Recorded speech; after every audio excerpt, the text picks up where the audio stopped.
नमस्कार, मैं हूं नरेश मिश्र। छत्तीसगढ़ जन कारवां के इस कार्यक्रम में आप सभी का स्वागत है।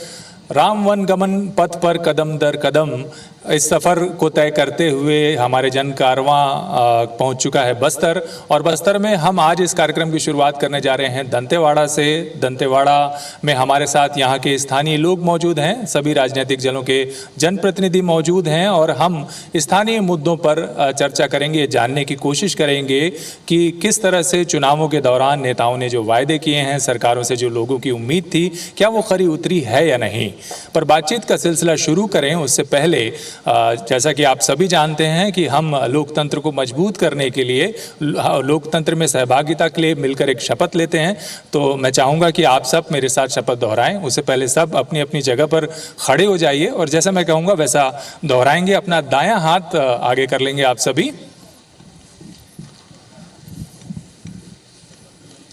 हम भारत के लोग लोकतंत्र को मजबूत करने के लिए ये शपथ लेते हैं कि न केवल हम स्वयं मतदान करेंगे, बल्कि अपने आसपास सभी लोगों को मतदान करने के लिए प्रेरित भी करेंगे। किसी भी तरह के भेदभाव से दूर स्वतंत्र रूप से लोकतंत्र को मजबूत बनाने के लिए मतदान करेंगे। आप बैठ जाइए आप लोग। अब हम इस कार्यक्रम की शुरुआत करते हैं। आप सभी जानते हैं कि जन कारवां का मकसद है उन स्थानीय मुद्दों को, उन प्रमुख मुद्दों को सामने लाने की कोशिश करना जो विधानसभा स्तर पर, ग्रामीण स्तर पर मौजूद होते हैं, और लोग उनको लेकर हमेशा ये कोशिश करते हैं कि सरकार चाहे जिसकी भी आए, लेकिन उन मुद्दों पर काम हो, उन समस्याओं को सुना जाए। और ये जो मंच है, ये ऐसा मंच है जो आम जनता को मौका देता है, आम संवाद को मौका देता है कि जिससे स्थानीय स्तर पर राजनीतिक आवश्यकताओं की पूर्ति हो, आम जनता तक सरकार की डिलीवरी सही तरीके से पहुंचे।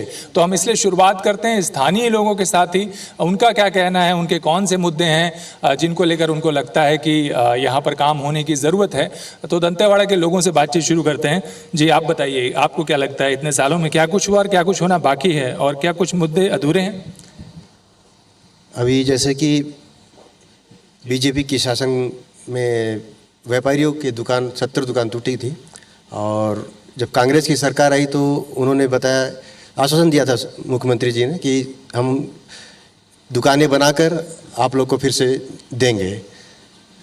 अभी 10-11 दुकानें बनी हैं, उसके लिए हम धन्यवाद भी देते हैं सीएम साहब को, और 60 दुकानें और बनने का है, ऐसा हमें आश्वासन दिया गया था, लेकिन अभी बना नहीं है। और 5 सालों में हुआ नहीं, 5 साल में अभी तक हुआ नहीं है, सिर्फ 11 दुकान अभी निर्माण किया रखा है। जी, और कोई अहम मुद्दे लगता है जो दंतेवाड़ा के लिए जरूरी है? जी, दंतेवाड़ा में अभी जैसे पार्किंग का मुद्दा बहुत पुराना है। पिछली सरकार में भी ये मुद्दा उठाया गया था हमारे व्यापारी द्वारा, लेकिन पार्किंग स्थल अभी नहीं है। और नवरात्रि के कार्यक्रम में देखते हैं आप, जैसे कि यहाँ पर आसपास गाड़ियाँ खड़े होने की जगह नहीं रहती, उस कारण बहुत परेशानी होती है, एक्सीडेंट होता है ना। तो ये मुद्दा भी शासन प्रशासन को ध्यान देना चाहिए, और इस पे पहल कर किसी ने ध्यान नहीं दिया। जी,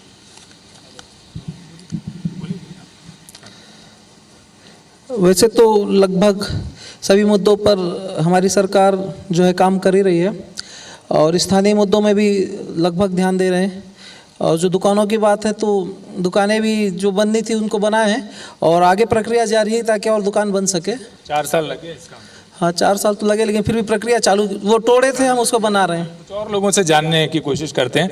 जी, आप लोग स्थानीय हैं? जी हाँ, स्थानीय है। मैं संविदा कर्मचारी महासंघ से यहाँ बैठा हूँ, और हमारी स्थानीय मांग ये है कि जब कर्मचारियों को कांग्रेस की सरकार बनने से पहले ये कहा गया था कि 10 दिन में नियमितीकरण किया जाएगा, तो क्यों आज तक ये घोषणा अधूरी है, और ये मांग कब पूरी होगी, ये सीधा सवाल मैं पूछना चाहता हूँ। जी, इसका भी जवाब लेंगे कांग्रेस की तरफ से नेताओं से। जी, मैं कहना चाहूँगा कि मैं बेलाडीला क्षेत्र का आदमी हूँ।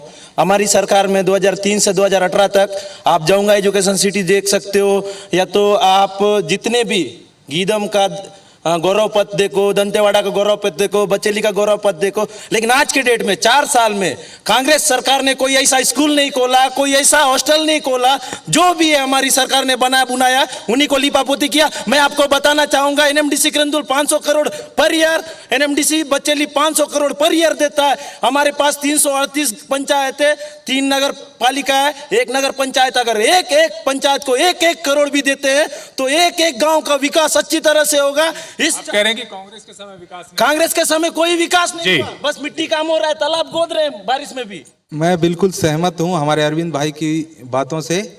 यहाँ पर 5-5 विधायक वाली यह विधानसभा दंतेवाड़ा है और यहाँ यह प्रत्यक्ष प्रमाण है कि इन 5 विधायकों में एक भी विधायक यहाँ पर नजर नहीं आ रहा है। तो दंतेवाड़ा विधानसभा की क्या स्थिति है ये बताने के लिए पर्याप्त है। आज आप जिला अस्पताल चले जाइए, जहाँ पर एक समय बड़े बड़े ऑपरेशन हुआ करते थे, बड़ी बड़ी सर्जरी हुआ करती थी, और आज आप वहाँ पर जाएंगे तो आईसीयू का बाथरूम तक बंद पड़ा है और सर्दी खांसी तक का इलाज करा पाना मुश्किल हो रहा है। ऐसे दंतेवाड़ा में जहां पर डीएमएफ की एक बड़ी राशि जिला प्रशासन के पास मौजूद है, पूरी तरीके से दंतेवाड़ा को 50 वर्ष पीछे ले जाने का काम इस सरकार ने और यहाँ की स्थानीय विधायक, जो सबसे कमजोर 72 कांग्रेस के विधायकों में सबसे कमजोर विधायक यदि कोई साबित हुआ है तो देवती महंत कर्मा हुई है। ये दंतेवाड़ा का दुर्भाग्य है। जी जी, आप लोग कुछ कहना चाहेंगे? जी जी, मैं कर्मचारी वर्ग से हूं। मैं दोनों ही पक्ष, सत्ता पक्ष और विपक्ष से जानना चाहूँगा कि क्या कर्मचारी वर्ग केवल ठगे जाने के लिए है? सत्ता में आने के पूर्व बड़ी बड़ी घोषणाएं उनके मंचों से की जाती है, लेकिन सत्ता में आने के बाद उन्हीं घोषणाओं को पूरा करने में काफ़ी अड़चनें बताई जाती है। तो मैं दोनों पक्षों से जानना चाहूँगा इस संबंध में। जी, मैं मनीष भैया की बातों को आगे बढ़ाते हुए, जैसे ही मंच की बात की, पिछले 2018 में कांग्रेस की सरकार नहीं आई थी, उस समय हमारे संविदा कर्मचारियों के जो आंदोलन था उस पर आकर के उन्होंने साफ साफ कहा था कि हम जैसे ही हमारी सरकार बनती है हम 10 दिनों में आपको नियमित कर देंगे। लेकिन उसके बाद भी हम कई सालों से, अब लगभग 4.5 साल पूरे और नए अभी होने वाले हैं चुनाव, उस समय तक हम कई बार उनमें आंदोलन निवेदन किए, उनसे आग्रह किया, लेकिन वे लास्ट में जा कर के जब कोरोना की बारी थी उस टाइम में आंदोलन किए तो उन्होंने कहा कि नहीं भाई ये एक सेंसिटिव टाइम है, अगर इस टाइम में आप अगर करते हैं तो ये हमारे जनताओं के लिए मतलब गलत होगा।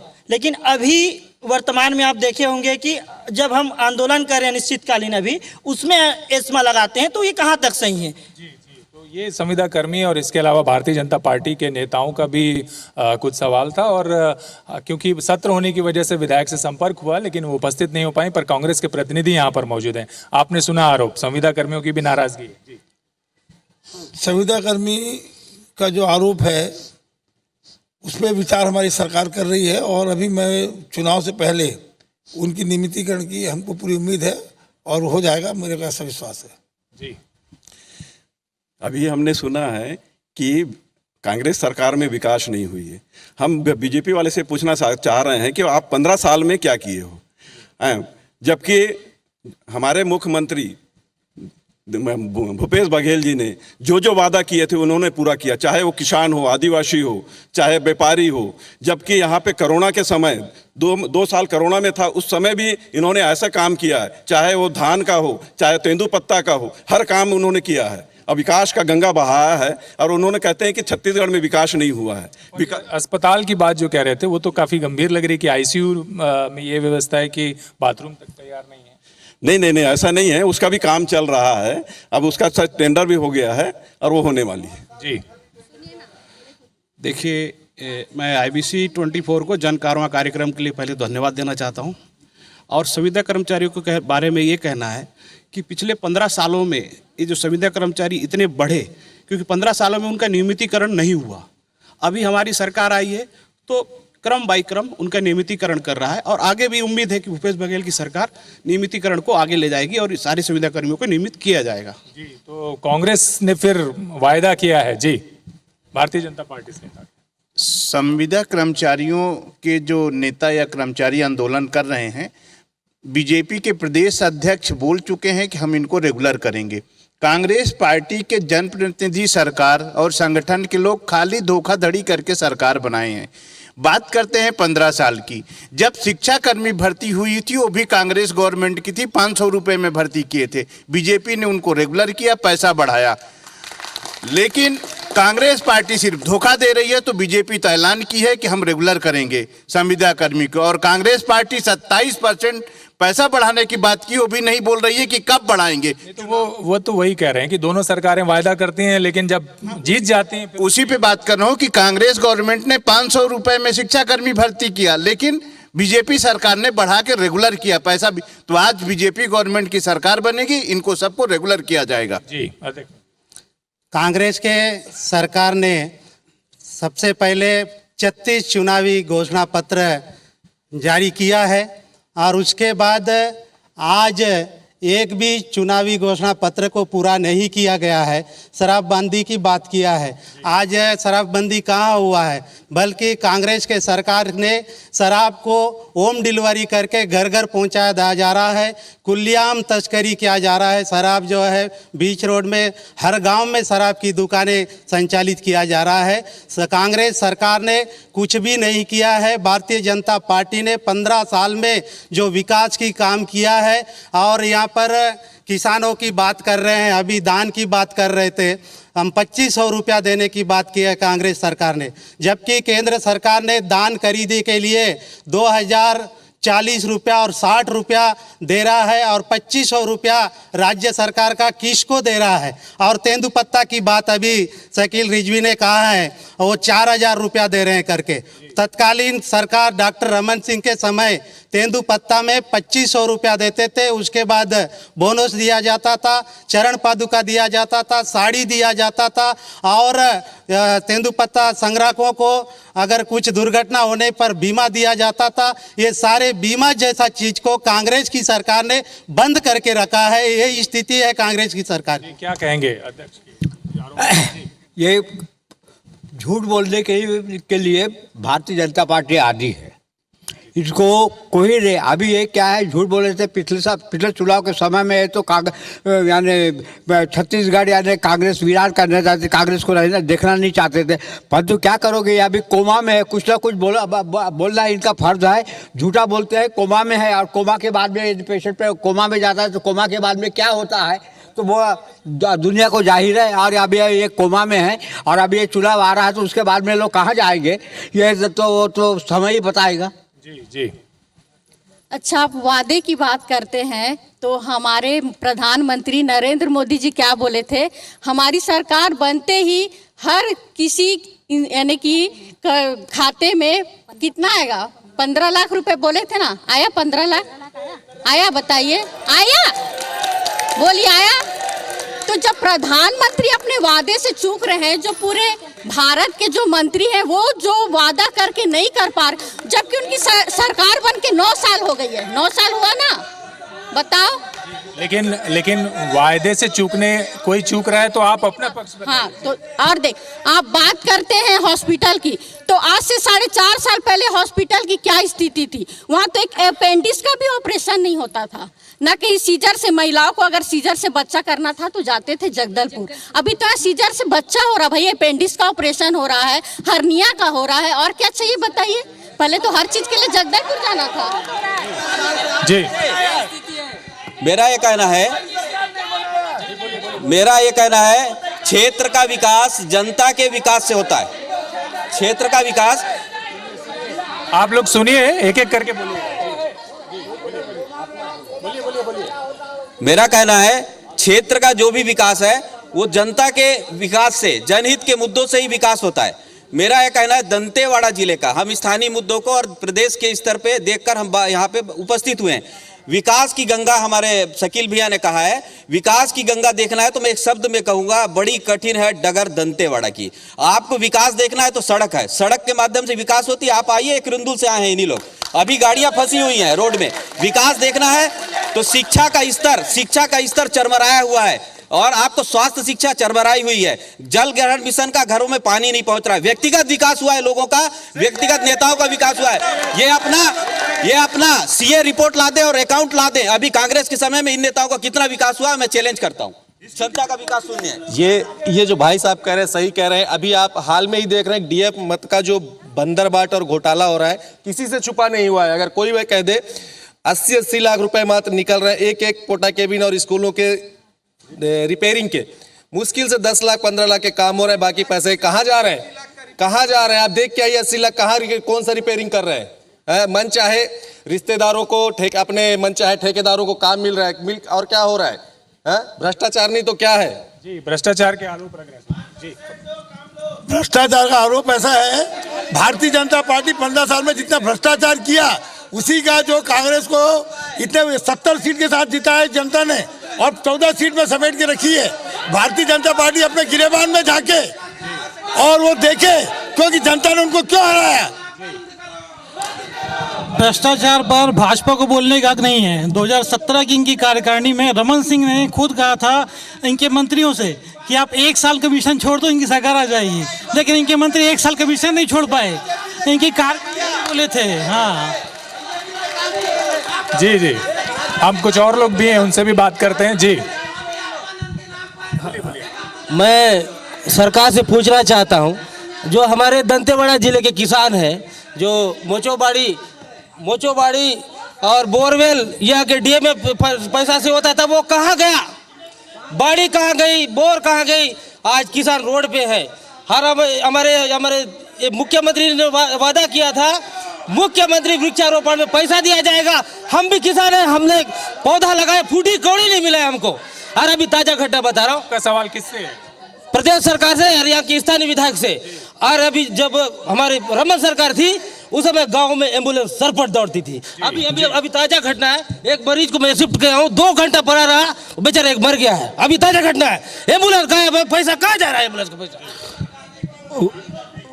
वर्तमान में दंतेवाड़ा जिला में भ्रष्टाचार का अड्डा बन गया है। जैसे एनएमडीसी जो पैसा देती है दोनों प्रोजेक्ट से, चाहे कृंदुल और बचेली से 900,000 करोड़ देती है, वो पूरा पैसा मिस हो रहा है। मिस यूज़ का ये आलम है कि जिस स्कूल में छत्तीसगढ़ राज्य के जो सचिव आए थे, वो बच्चे आज के डेट में पानी टपकता उस स्कूल में बैठने को मजबूर है। ये इनका विकास हो रहा है ये अभी के वर्तमान गवर्नमेंट का। और अंदर इलाकों में जाओ तो गांव में पूरी तरह विकास ठप है, पूरा का पूरा विकास ठप है। एक भी कार्य कोई नहीं हो रहा है, सब ठेकेदारी प्रथा में हो रहा है। और यहाँ तक कि अभी वर्तमान में जो है पूरे पंचायत का जो अधिकार को हनन किया जा रहा है, पूरा जनपद चाहे सरपंच बॉडी पूरा हनन किया जा रहा है और पूरे पैसा का मिस हो रहा है वर्तमान सरकार में। जी, आप सीपीआई से। जी, यहाँ पे अभी कांग्रेस सरकार का बहुत ही विकास कर रहे बोलते हैं, कोई विकास नहीं है। काली पेपरों में कागजों में विकास कर रहे हैं, ये गलत है ना। काले गाय गोठन भी योजना है उनका, कांग्रेस का है, वो भी कोई वो नहीं है ना। गोठन का कोई वो नहीं है ना, वो भी बहुत घोटाला हो रहा है। सही विकास कहाँ हो रहा है? जैसे कि यहाँ पे दंतेश्वरी माई का वो शेड बनाया जा रहा है, वही चीज गांव में आप विकास करना चाहिए। यहाँ पर दंतेश्वरी माई का वो अच्छा था, उसको तोड़ फोड़ कर यहाँ पर पैसा इन्वेस्ट क्यों हो रहा है? उसको गांव में होना था विकास। जी, ये सवाल कांग्रेस से। जी, दंतेवाड़ा जिला क्षेत्र में कोई भी विकास नहीं हो रहा है, ना शिक्षा के क्षेत्र में, स्वास्थ्य के क्षेत्र में, किसी क्षेत्र में नहीं है। यहाँ पर खेती-बाड़ी क्षेत्र में भी कुछ नहीं है, केवल खाली कुछ नहीं करता है सरकार के, भ्रष्टाचार चल रहा है यहाँ पर। जी, तो भ्रष्टाचार के आरोप लग रहे हैं और ये कहना है कि अभी आज ही एम्बुलेंस की तक जैसी बुनियादी चीज़ों की सुविधा नहीं मिल पा रही है, तो ये परेशानी का लोगों को सामना करना पड़ रहा है। जी, भ्रष्टाचार का ये बात कर रहे हैं, सबसे पहले तो सेंट्रल गवर्नमेंट में है कितना भ्रष्टाचार हो रहा है, समझे। 2x2 समझे, 2x2 पूरा हिंदुस्तान को बेच डाल रहे हैं, चाहे वो रेल से लेके हवाई जहाज से लेके सब कुछ। अडानी अंबानी है कौन? मेन प्रधानमंत्री कौन है? अडानी है कि अंबानी है? पीएम कहता है कि मैं चेन इंडिया बनाऊंगा। एजिन इंडिया कहाँ है?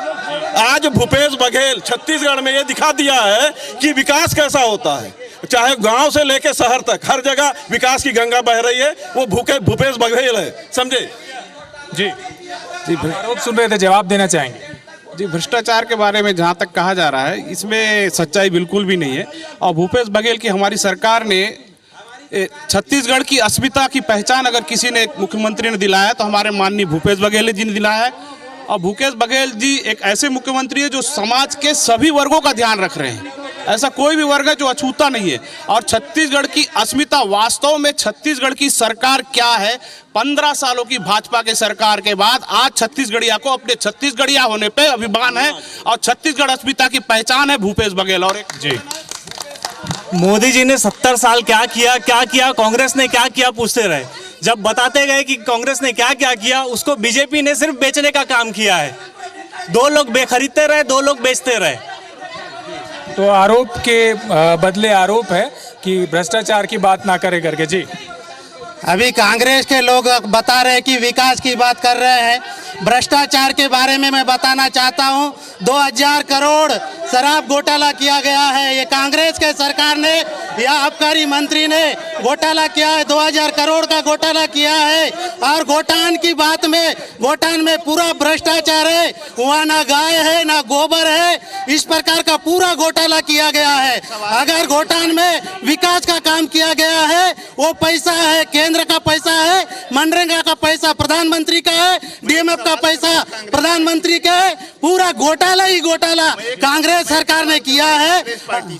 जी, इनका कहना है कि केंद्र सरकार के पैसे से विकास। केंद्र सरकार का कोई पैसा नहीं है। केंद्र सरकार तो प्रधानमंत्री आवास के लिए भी पैसा नहीं भेजा, इसलिए प्रधानमंत्री आवास नहीं बन पाया।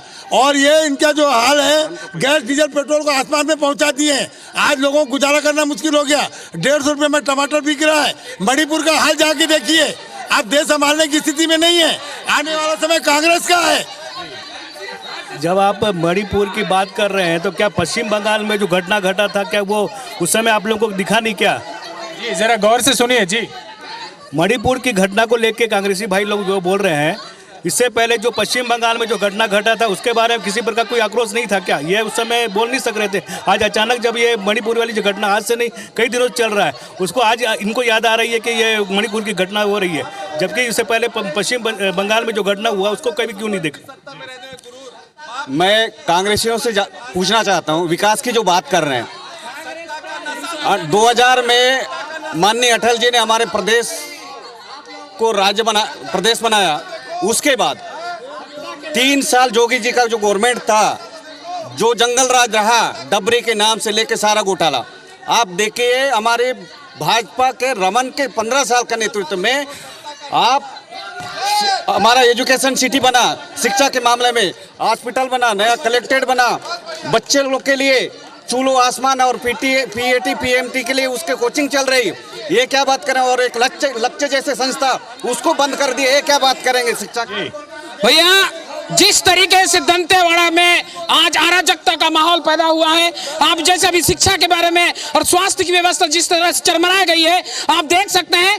ये मैं कांग्रेस के मित्रों को चाहूंगा, यहाँ के विधायक जो 5-5 विधायक है, उन विधायकों को चाहूंगा कि आप हॉस्पिटल का भ्रमण करें। हॉस्पिटल की व्यवस्था पूरी तरह से चरमरा गई है। वहां पर एकमात्र रेडियोलॉजिस्ट है गंगेसर, उसका भी ट्रांसफर करवा के इनको भेज दिया इन लोग। आप मेरे साथ चलिए, यहाँ से किरंदुल का मार्ग चलिए, दंतेवाड़ा से किरंदुल मार्ग, अभी जाम लगा हुआ वहां पे, पूरा रोड जाम लगा हुआ है। ये दंतेवाड़ा का विकास तो हो रहा है, आप देख रहे हो। आप लोग बोल रहे थे विकास विकास विकास, विकास कहाँ किए हो? विकास करते तो आपको विकास यात्रा की जरूरत नहीं पड़ती। आपने झूठी विकास यात्रा निकाले हो। विकास करते तो जनता देखती है। बताइए, 4.5 साल में 2 साल कोरोना चल गया, 2.5 साल में फिर भी जो 15 साल में रमन नहीं किया है ना, 2.5 साल में हमारा भूपेश सरकार किया है। हमारी सरकार ने गोठान वाले के लिए काम दिए और हमारे स्व सहायता महिला लोग के लिए भी काम दिए हैं। हम लोग को बोलने का मौका दोगे तभी तो बोलने का। आपको मौका है, आप बोलिए, आपकी आवाज। हमारी महिला लोगों का हर चीज का सुविधा कर रहे हैं सरकार ने। हम लोग को महिला को इज्जत बचा के चलो बोल के ये करे। बीजेपी सरकार ने महिला को नंगा करके रोड में घुमा रहे हैं। अभी देख रहे हैं, जैसे ही हम तो कर्मचारी, हम किसी भी पार्टी के नहीं होते, क्योंकि अभी दोनों पार्टियों के बीच में जो हमारे देश में मुख्य पार्टी बनकर बनी हुई है, उनके बीच अगर देखा जाए तो कर्मचारी किसी भी पार्टी के नहीं होते। और जो चीज़ आज ये बात कर रहे हैं पार्टी वाले, जब तक कर्मचारी अगर काम नहीं करेंगे तो एक काम करके दिखा दे कोई पार्टी पुत्र होंगे तो। महोदय, मैं आपके माध्यम से कहना चाहूँगा कि पार्टियां जब चुनाव पहुंचती है तो बहुत बड़ी बड़ी घोषणाएं करते हैं, वादे करते हैं, लेकिन उन वादों को जब पूरा करने की बारी आती है तो केंद्र सरकार का रोना क्यों रोते हैं? आखिर कर्मचारी किसके हैं, राज्य के हैं कि केंद्र के हैं? ये आपके माध्यम से मैं विनती करता हूं दोनों पार्टी से कि कुछ मुद्दों को लेकर पक्ष विपक्ष दोनों गंभीर नहीं है। स्वास्थ्य का मुद्दा ऐसा है जहाँ बीजेपी के शासन में कोई अच्छा काम हुआ था और ना कांग्रेस शासन में। तो मैं सोचता हूं कि आप दोनों मिलकर इसको पहल करें और अच्छा एक हॉस्पिटल का स्वास्थ्य सुविधा को देखें। मैं स्थानीय अतिथि शिक्षक दंतेवाड़ा से हूँ। आज हम लोगों को 10 से 12 साल हो गया काम करते हुए। हम लोग 2014 से काम कार्यरत हैं, लेकिन आज तक हम लोग को 5,000 10,000 रुपया पेमेंट दे रहे हैं। आज तक हम लोग का पेमेंट बढ़ा ही नहीं है और स्थानीय युवकों को आज बेरोजगार का झेल धरना पड़ रहा है।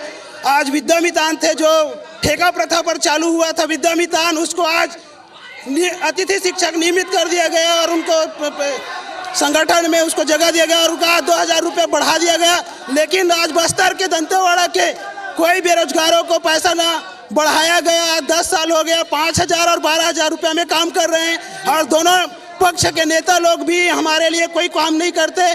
तो मैं सरकार और विपक्ष पार्टी से अनुरोध करना चाहूँगा कि स्थानीय अतिथि शिक्षकों को आगे बढ़ाने के लिए, बस्तर के युवाओं को आगे बढ़ाने के लिए इन पर अपना प्रभाव दिखाना होगा। नहीं होगा तो बस्तर में जो युवाएं हैं ये सत्ता को पलट देगी, जरूर पलटेगी और आगे कांग्रेस सरकार नहीं बनेगी। एनएमडीसी का जो स्लरी पाइपलाइन है, आज दोनों पार्टियों से मेरा सवाल है, कांग्रेस और बीजेपी, स्लरी पाइपलाइन में एक मिनट आप दोनों सुनिए, ध्यान से सुनिए।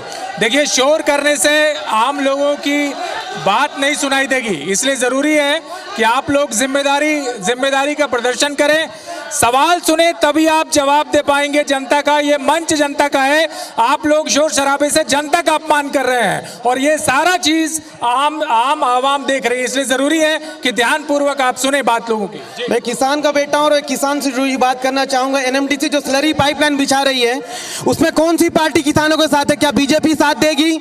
वहां भूमि अधिग्रहण किया जा रहा है, लोगों को परेशान किया जा रहा है और औने पौने दाम देकर किसानों की भूमि को एनएमडीसी कंपनी ले रही है। क्या भाजपा उसको रोकेगी? क्या कांग्रेस रोकेगी? क्या सीपीआई के नेता उसको रोकेंगे?